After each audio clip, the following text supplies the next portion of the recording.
Queridos, Tito, capítulo 3, nós iremos ler, meus irmãos, os 3 primeiros versículos. Carta a Tito, capítulo 3, do verso 1 ao 3.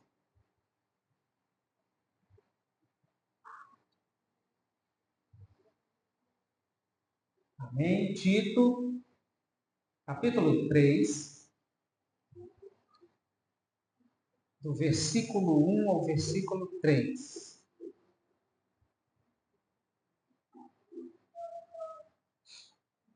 Amém? Vamos acompanhar a leitura, meus irmãos, da palavra do Senhor.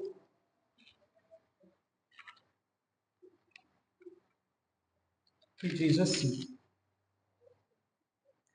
lembra-lhes que se sujeitem aos que governam, às autoridades, sejam obedientes, estejam prontos para toda boa obra, não difamem a ninguém, nem sejam altercadores, mas cordatos, dando provas de toda cortesia para com todos os homens.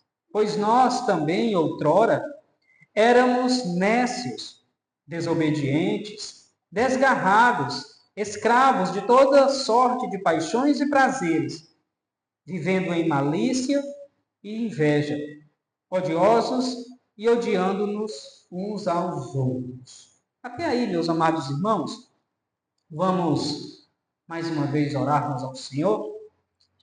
Curve sua cabeça, feche seus olhos. Senhor, nós queremos pedir que o Teu Espírito Santo aplique ao entendimento, ao coração da Tua igreja aqui presente, a Tua palavra. Que o Senhor seja glorificado, meu Deus, na proclamação dela. Que o Senhor salve, que o Senhor exorte, que o Senhor corrija, que o Senhor edifique a igreja pela qual o Senhor morreu naquela cruz, mas também ressuscitou. Ministra, Senhor, a vida do teu povo aqui, nós rogamos a Ti, no nome de Jesus Cristo.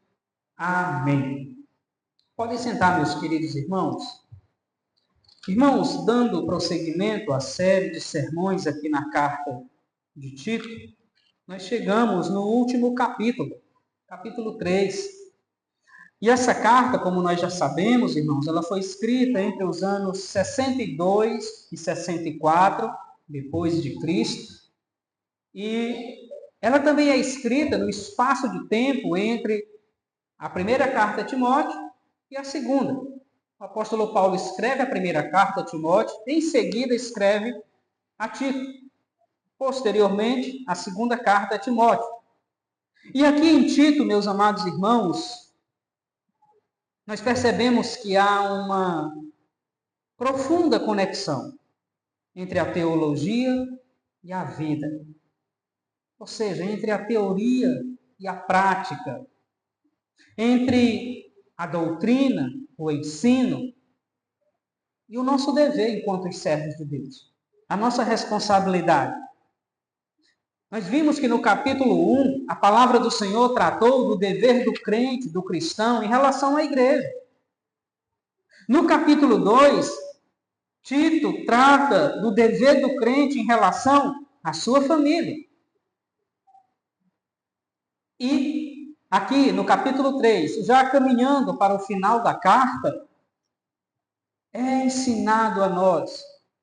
Tito é admoestado pelo apóstolo Paulo para que aquele pastor daquela ilha, Tito, lembrasse aos irmãos que estavam sob seus cuidados de algumas atitudes que eles deveriam ter no convívio com a sociedade, com o próximo. Então, meus irmãos, se no capítulo 1, a carta a Tito vai tratar do nosso dever em relação à igreja, no capítulo 2, do nosso dever em relação à nossa família, aqui no capítulo 3, é apresentado a nós como devemos nos relacionar com as autoridades e com o nosso próximo. Então, olha que conteúdo maravilhoso para a vida nossa hoje enquanto servos de Deus. E nesses versos que nós lemos, a palavra nos mostra como devemos proceder no que diz respeito aos governantes, que não são salvos ou que não temem a Deus, ao nosso próximo, ou seja, as pessoas no geral. E ainda fala no último verso, no 3, que nós lemos, a condição que éramos antes de nós servirmos a Deus. Como andávamos, como procedíamos. Então, meus amados irmãos, aqui nós temos um riquíssimo ensino para a nossa caminhada cristã, para a nossa vida diante do Senhor, da igreja, da nossa família e da sociedade no geral. A doutrina inspira o dever, e o dever adorna a doutrina. Paulo, meus irmãos, havia se ocupado com a ordem interna das igrejas da ilha de Creta e com os deveres daqueles irmãos de uns para com os outros. E agora faz um breve comentário sobre o seu relacionamento diante da sociedade, com o poder civil, ainda mais num ambiente que era pagão. A ilha de Creta é um ambiente difícil. É um ambiente, meus amados irmãos, de desordem, de pecaminosidade. Mas aqueles irmãos deveriam obedecer às autoridades, deveriam ser amáveis com todos os homens, visto que foi a bondade de Deus que um dia alcançou eles, que um dia alcançou nós. Não foi por nossas obras, foi por causa do que Jesus fez na cruz, que a salvação do Senhor um dia chegou até nós. Vamos lá no verso 1, versos 1 e 2. Dizem assim: lembra-lhes que se sujeitem aos que governam, às autoridades, sejam obedientes, estejam prontos para toda boa obra. Não difamem a ninguém, nem sejam altercadores, mas cordatos, dando provas de toda cortesia para com todos os homens. Lembra-lhes. Irmãos, as verdades cristãs, elas precisam ser ensinadas e repetidas. Paulo está dizendo, lembra aos irmãos das igrejas aí da ilha de Creta as verdades da palavra de Deus. O apóstolo Paulo começa o capítulo ordenando que Tito lembre àqueles irmãos o seu compromisso em relação ao Estado, às autoridades que foram constituídas. Paulo já havia falado, meus irmãos, àqueles irmãos de Creta, sobre esse importante assunto, quando esteve ali, vamos dizer, na fundação daquela igreja, juntamente com Tito. Depois Paulo foi dar prosseguimento, pregando o evangelho em outros lugares. Posteriormente, Paulo escreve e ele diz, olha Tito, lembra lá os irmãos do que nós falamos em relação à nossa postura enquanto cristãos, enquanto crentes, diante das autoridades que foram constituídas. Não precisamos, irmãos, ter nenhum constrangimento de repetir as mesmas verdades. Isso era uma prática dos apóstolos. As verdades da palavra de Deus devem ser repetidas. Embora os crentes, por terem uma mentalidade celestial, eles esperem com alegria aquele dia glorioso em que Jesus vai voltar e nos levar para estar com Ele, não devemos, irmãos, jamais negligenciar os nossos deveres aqui na terra, enquanto cidadãos. Eu sei que antes de sermos cidadãos desse mundo, nós somos cidadãos da Nova Jerusalém. Mas a pátria celestial, ela não retira as nossas responsabilidades enquanto cidadãos da nossa rua, do nosso bairro, da nossa cidade, do nosso estado, do nosso país. E o que a palavra nos diz é que Tito deve lembrar aqueles irmãos disso, a fim de que em todo tempo eles sejam bons cidadãos, bons vizinhos. Ao que parece, meus amados irmãos, os cretenses, ou seja, os habitantes lá da ilha de Creta, eles estavam enfurecidos, impacientes com o jugo romano. A ilha de Creta também era dominada pelo Império Romano, lá no século I. A ilha de Creta ela havia sido subjugada por Roma no ano 67. E desde então ela permaneceu resistente a esse jugo colonial romano. Paulo já havia dito que a atitude subordinada dos cretenses não era algo que Deus se agradava. E agora Tito deveria orientar os irmãos daquela ilha a serem submissos aos seus governantes. A obediência dos cristãos, irmãos, como cidadãos, deveria ornar a doutrina que era proclamada, que era pregada ali. Um historiador antigo chamado Políbio, um historiador grego, ele diz que os cretenses, eles estavam constantemente envolvidos em insurreições, assassinatos e guerras destruidoras. Para se verem livres do domínio de Roma.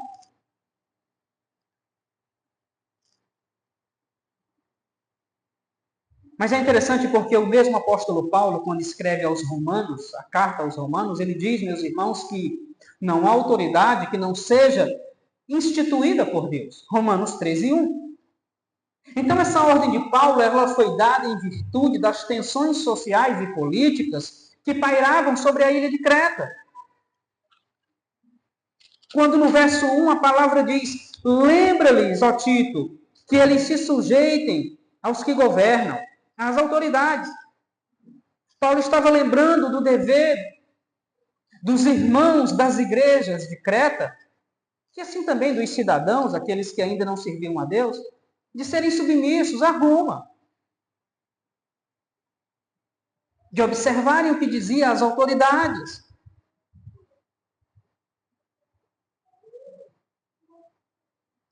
Irmãos, aos governantes e às autoridades, os crentes devem se submeterem, obedecê-los, cumprindo com o coração disposto todos os mandamentos, em particular, por exemplo, aqueles que dizem respeito ao pagamento de impostos. E sabemos que o nosso país é um dos campeões no que diz respeito a tributos. E a Bíblia diz algo que nós devemos dar a César o que é de César. Sabemos que há uma alta carga tributária em nosso país, mas não negue aquilo que é devido ao Estado. Ah, pastor, mas o Estado não cumpre com a responsabilidade dele. Eu sei. Nossa cidade é um exemplo disso. Não só a nossa, boa parte do nosso país. Mas, meus irmãos, a César o que é de César. Então devemos pagar os nossos impostos. Observarmos isso porque Deus se agrada. E não vai ser esse dinheiro que vai nos fazer falta. Nosso Deus provê. A ordem é: lembra-lhes que se sujeitem aos que governam, às autoridades, sejam obedientes, estejam prontos para toda boa obra. Irmãos, nós, por natureza, não queremos nos sujeitar aos superiores, digamos assim. Por natureza. Por quê? Porque todos nós somos desejosos de poder. Todos nós, meus irmãos, de algum modo queremos o poder. De sorte que ninguém tem a disposição para submeter-se a outrem. Mas a palavra de Deus nos ensina que devemos nos submeter nas autoridades. A obediência civil é uma responsabilidade do crente. Um crente não pode ser um anarquista, um agitador social. Uma vez que resistir à autoridade é insurgir-se contra o próprio Deus que a instituiu. Então devemos obedecer às autoridades. Porém, conforme Atos 5:29, que diz, antes, importa obedecermos a Deus do que aos homens, sempre, meus irmãos, que as regulamentações, as leis humanas, elas se chocam com a palavra de Deus, com a lei moral de Deus, os cristãos devem obedecer, em primeiro lugar, A palavra de Deus. A palavra de Deus. A obediência civil às autoridades, ela tem um limite. Por que ela tem um limite? Porque o Estado não é o dono da nossa consciência. Sempre que o Estado, irmão, se torna absolutista, opressor, invertendo ou subvertendo a ordem, promovendo o mal e coibindo o bem, os cristãos têm o direito e até o dever de desobedecer. Por quê? Porque a mesma palavra de Deus diz em Romanos 13:4 que a autoridade é constituída por Deus para promover o bem e coibir o mal. Se uma autoridade faz o inverso disso, nós, enquanto servos de Deus, não devemos ser coniventes com tal coisa. Nós sabemos que em muitas partes do mundo já o aborto, por exemplo, é aprovado como uma lei. Que a mulher tem um direito em qualquer tempo, basta ela querer fazer isso. Mas a palavra de Deus diz que não pode ser assim, porque o autor da vida é o Senhor. E não podemos privar uma pessoa de sua responsabilidade. Irmãos, mesmo que o Estado diga aborte, o crente deve desobedecer essa ordem. Porque o aborto continua sendo, e eu estou falando de um exemplo, um assassinato. Um assassinato. Então, irmãos, quando uma lei desse mundo ela é claramente contrária à palavra de Deus, nós não apenas devemos, mas temos a responsabilidade de não obedecer. Por quê? Porque as autoridades constituídas por Deus é para promoverem o bem, a verdade, o que é correto. Se ela faz o oposto disso, nós não temos dever nenhum de obedecê-la. Pelo contrário, devemos desobedecer aquilo que é contrário à palavra de Deus. Então, dito esse porém, queridos irmãos, entendamos que temos nossas responsabilidades. E a palavra de Deus diz que a autoridade, ela é temida por quem anda errado. Se nós fazemos o que é certo, fazemos aquilo que agrada a Deus, não devemos temer a autoridade, porque ela, na verdade, é um escudo para nós. E é espada para quem anda de maneira contrária à vontade do Senhor Deus. Lembra-lhes que se sujeitem aos que governam. As autoridades sejam obedientes, estejam prontos para toda boa obra. E essa última frase, estejam prontos para toda boa obra, no verso 1, ela forma uma ponte, meus irmãos, natural entre os deveres que os crentes têm para com o governo e agora para com o próximo. Estejam prontos para toda boa obra. E aí no verso 2, o cristão, ele deve relacionar-se positivamente, não apenas com as autoridades, mas com o seu próximo. Senão, vejamos, verso 2, não difamem a ninguém, nem sejam altercadores, mas cordatos, dando provas de toda cortesia para com todos os homens. Irmãos, o cristão deve relacionar de maneira correta com as autoridades e com o seu próximo, ou seja, com todos os membros da comunidade. Nós devemos ter, meus irmãos, relacionamentos corretos, não apenas dentro da igreja, mas inclusive fora dela. O apóstolo Paulo menciona 4 atitudes que o cristão deve cultivar no seu trato com seus concidadãos, com o seu próximo. Quais são elas? Não difamem, é a primeira. E a palavra grega, blasfêmia, traduzida como difamação, ela traz a ideia, meus irmãos, de falar mal com o propósito de ferir. A difamação é um assassinato moral. É uma espada que corta, que fere, que destrói a reputação das pessoas. O cristão, ele não deve caluniar ninguém. O pecado da língua é um dos mais devastadores na sociedade. E a língua, ela é fogo, é veneno. Ela mata e destrói, meus irmãos.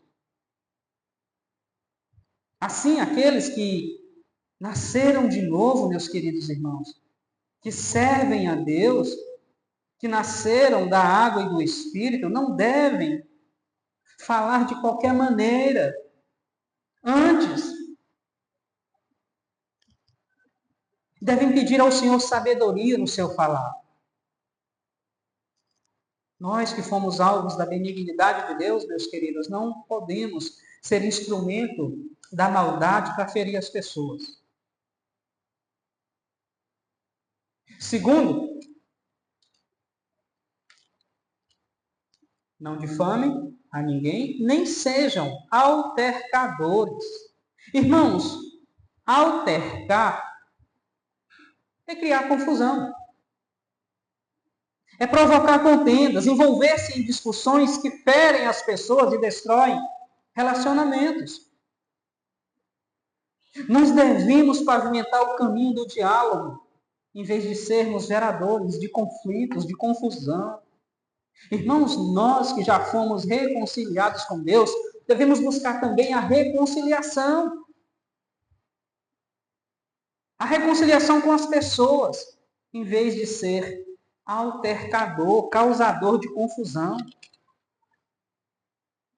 Então, o primeiro conselho é: não difamem a ninguém no nosso trato, no nosso relacionamento com as pessoas. Lá de fora, aqui de dentro. Segundo,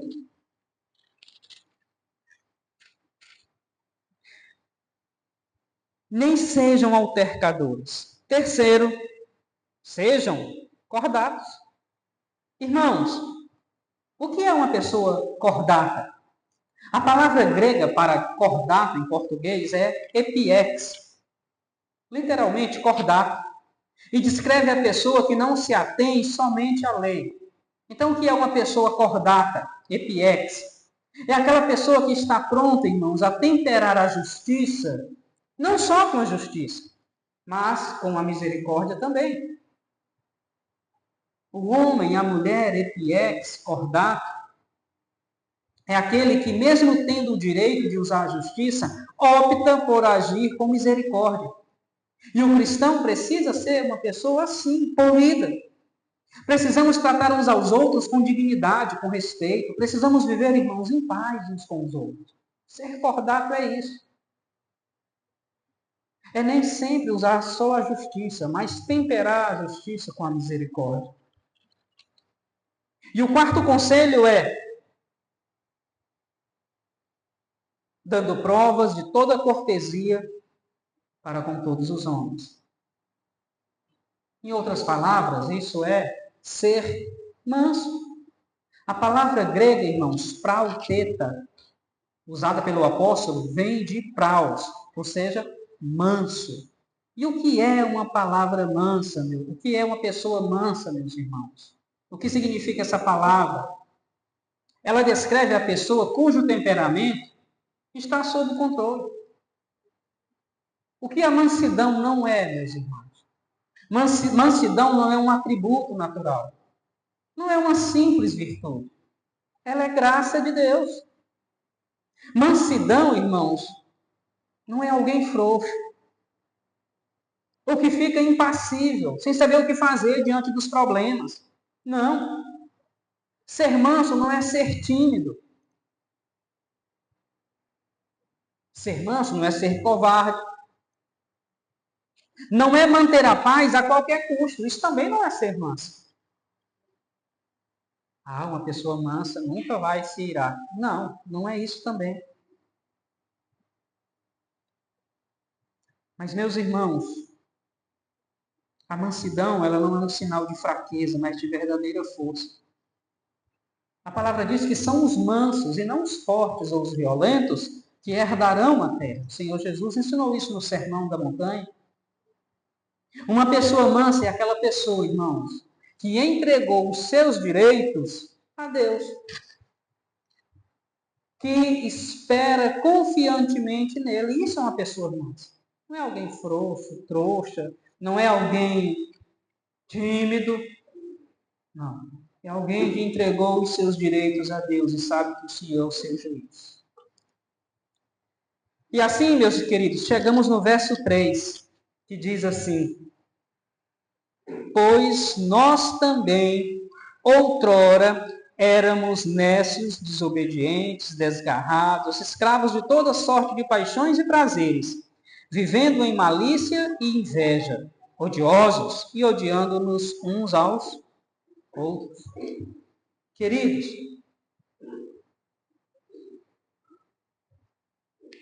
tanto Paulo quanto Tito, e todos os crentes lá da ilha de Creta, outrora, no passado, eles haviam sido escravos do pecado. É o que o verso está dizendo. Eu, você, um dia antes de Jesus nos transformar, do Evangelho, da graça de Deus entrar em nossa vida, éramos também escravos do pecado. Nossas vidas eram voltadas para o pecado. O próprio apóstolo Paulo tinha sido escravo do pecado, ainda que ele tenha sido zeloso naquele momento da sua vida em que ele perseguia a igreja, achando que o fazia para a glória de Deus. Mas ele estava plenamente enganado. Porque Jesus diz: Saulo, você está perseguindo a minha igreja. Você não está prestando um serviço para mim, você está sendo contra mim, em outras palavras. Então o apóstolo Paulo tinha sido também um escravo do pecado, ainda que no seu zelo das tradições, pois perseguia a igreja de Deus. Depois sabemos que ele nasceu de novo. Irmãos, nós que um dia fomos alvos da graça de Deus, a igreja que foi salva pelo Senhor, ela deve se manter humilde ante a lembrança de sua própria ignorância anterior e, portanto, que não se exaltem arrogantemente acima dos demais. Muitas das vezes vemos tantos crentes orgulhosos, como se a salvação fosse por causa dos méritos dele. E não é. Cantamos nessa noite, salvos pela graça. Não é porque eu sou bom, você é bom. Jesus é que é bom, Deus é que é bom, e um dia, pela sua graça e misericórdia, nos alcançou. Mas outrora, meus irmãos, nós também éramos nécios, desobedientes, desgarrados, escravos de toda sorte de paixões e prazeres, vivendo em malícia, odiando e sendo odiados. Essa é a realidade daqueles que não têm Deus na sua vida.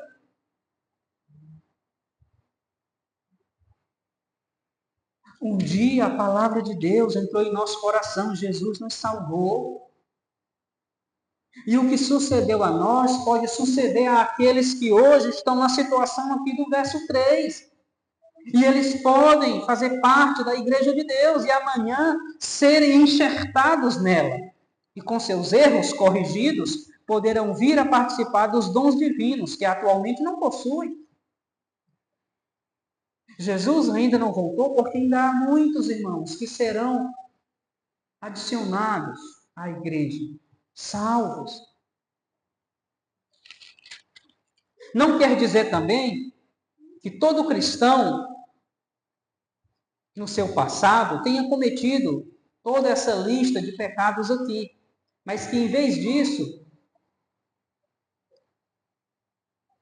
o que a palavra nos diz é que isso caracterizava a nossa vida antes do Evangelho. O pecado, irmãos, atingiu todas as nossas faculdades. A razão, a emoção, a volição. A volição é a ação através da qual uma decisão é tomada.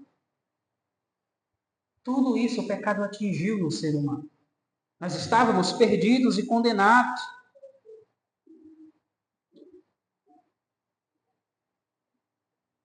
Mas lembre-se que a conversão a Cristo, a retidão cristã, não deve nos tornar uma pessoa orgulhosa, mas agradecida a Deus. Se Deus não tivesse colocado o seu coração em nós, irmãos, estaríamos arruinados plenamente. Então, longe de enumerar pretensas virtudes pelas quais nós deveríamos ser salvos, a palavra de Deus aqui faz um diagnóstico sombrio da nossa condição antes de sermos salvos. Então, esse versículo 3, irmãos, ele apresenta uma descrição vívida da depravação do homem sem Cristo. Ele é o quê?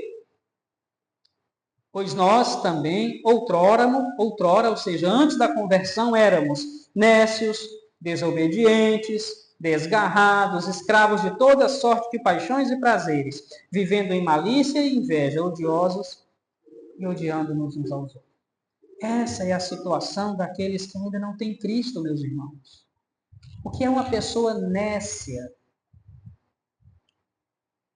É aquela pessoa que os conceitos estão errados, os valores distorcidos, os desejos corrompidos. Nécio é o indivíduo não apenas ignorante, meus irmãos, que não sabe, mas é também, por natureza, incapaz de discernir as coisas do Espírito. Ele não entende, ela não entende. A segunda característica é que a pessoa sem Cristo, ela é desobediente. Ou seja, o coração, além de tolo, é também rebelde e desobediente à autoridade divina e, consequentemente, à humana. Nossa inclinação era para o mal. Éramos também desgarrados. Ou seja, não tínhamos deleite em Deus nem em sua palavra. Antes nos desviávamos como ovelhas errantes, perdidas, sem pastor. Cada passo que dávamos era para nos afastar mais de Deus. Éramos também, meus amados irmãos, escravos de toda sorte de paixões e prazeres. Isso caracteriza a nossa época, o nosso tempo. As pessoas não se preocupam em fazer a vontade de Deus. As pessoas não se preocupam hoje com o seu próximo, muitas das vezes nem com o cônjuge, nem com os filhos, mas simplesmente em realizar todos os seus desejos e paixões pessoais. O homem anda em busca de realizar apenas o que lhe apraz. Escravos de toda sorte de paixões e prazeres. É como se estivéssemos com uma coleira do diabo no pescoço. E ele nos guia, nos leva para onde quiser. Essa é a pessoa que está, meus amados irmãos, com toda sorte de paixões e prazeres, escravo disso. Éramos vítimas das forças malignas que não podíamos controlar. Vivíamos presos com correntes, sujeitos a toda sorte de desejos pervertidos e embriagados por todas as taças dos prazeres mais aviltantes. E quando olhamos para o mundo, é o que vemos. As pessoas não querem saber o meio, irmãos. Elas querem alcançar seus objetivos pessoais, suas ambições. Se precisar mentir, se precisar roubar, se precisar destruir reputações, elas pagam. Antes de Jesus também vivíamos em malícia e inveja. Ou seja, nossa mente era cheia de maldade e sujeira, meus irmãos. Vivíamos rendidos à inveja, cobiçando o que não nos pertencia. A malícia ou a maldade, irmãos, é o que se faz quando se deseja o mal a alguém. A inveja é ressentir-se e desejar o bem que é do outro. E essas duas atitudes insensatas interrompem todo o relacionamento com Deus, com as pessoas. E foi exatamente a inveja que induziu Caim a matar o próprio irmão. Foi a inveja, meus amados irmãos, que lançou José naquela cisterna e depois ser vendido para o Egito. Foi a mesma inveja que induziu Saul a perseguir a Davi. E essa mesma inveja fez com que os sacerdotes e escribas e anciãos crucificassem a Jesus. Percebam, meus queridos, o quanto isso caracteriza o mundo de nossos dias. A última característica é que éramos, antes de Jesus, entrar nas nossas vidas odiosos e odiando-nos uns aos outros. Éramos odiosos e, por isso, odiávamos. Nós só podemos dar o que temos, meus irmãos. Nós fazíamos aquilo que éramos. Quando o nosso relacionamento com Deus está rompido, não conseguimos conviver conosco nem com outras pessoas. Longe de Deus, somos uma verdadeira guerra civil ambulante. E somente em Deus a nossa alma vai encontrar paz.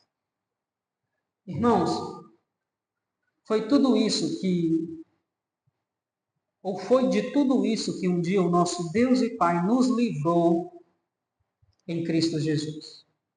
Se o Senhor Deus não houvesse nos reconciliados com Ele, estaríamos vivendo como vivíamos antes da obra da salvação realizada nas nossas vidas por Jesus Cristo. E concluindo,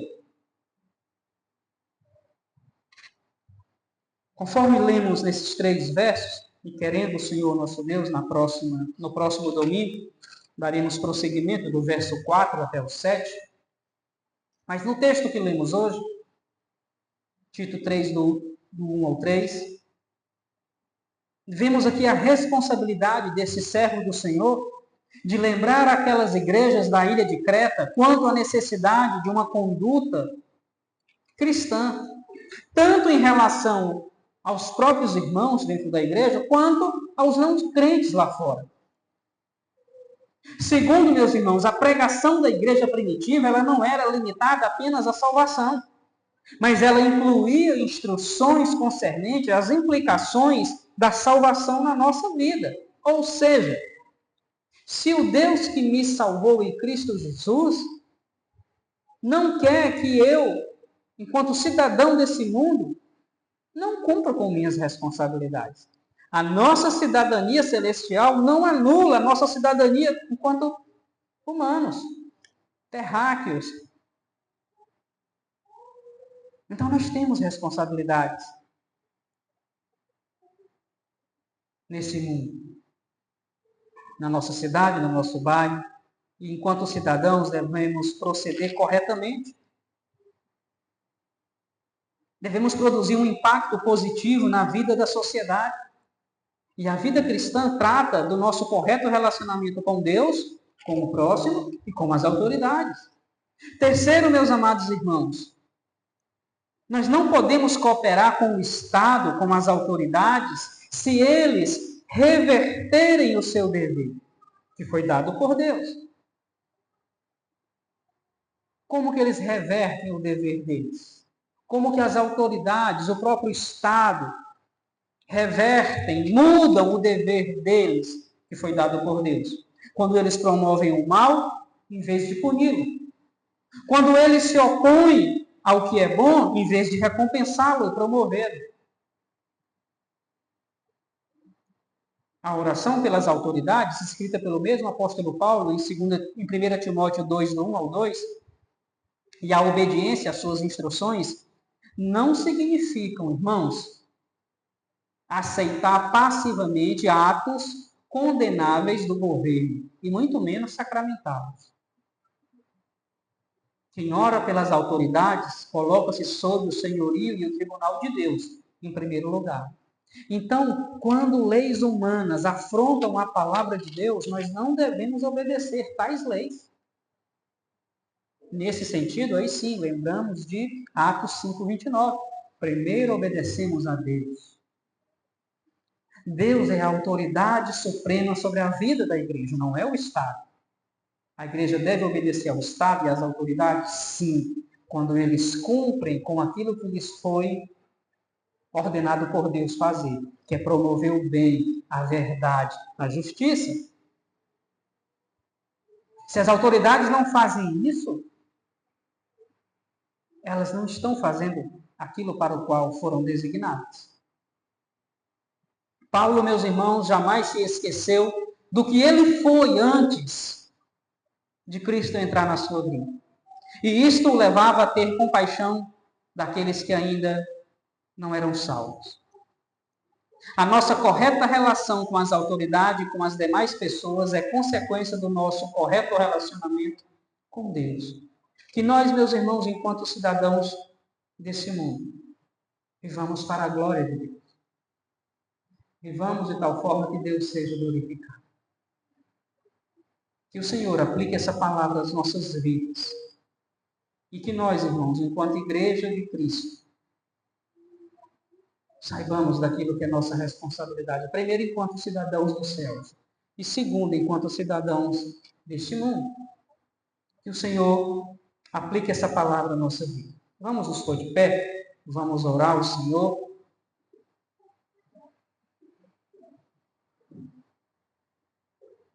Curve sua cabeça, feche os seus olhos. Nosso Deus, obrigado pela tua palavra que acabamos de ouvir nessa noite, Senhor. Nos ajuda enquanto cidadãos, sermos promovedores da justiça, da verdade, da equidade para a qual o Senhor nos chamou. Nos ajuda, Senhor, a andarmos de tal forma que o Senhor seja glorificado nas nossas vidas. Meu Pai, ajuda-nos a obedecer às autoridades e cuida das autoridades do nosso país. Que haja temor no coração. Que não percam o foco para o qual foram designados autoridades, que é promover a justiça, a verdade, o bem comum. Nós pedimos ao Senhor, cuida das autoridades do nosso país. Cuida das autoridades do nosso estado. Cuida das autoridades da nossa cidade. Meu Pai, cuida da igreja, pela qual o Senhor morreu naquela cruz. Assim pedimos e agradecemos, ó Deus, no maravilhoso nome de Jesus Cristo. Amém e amém, Jesus.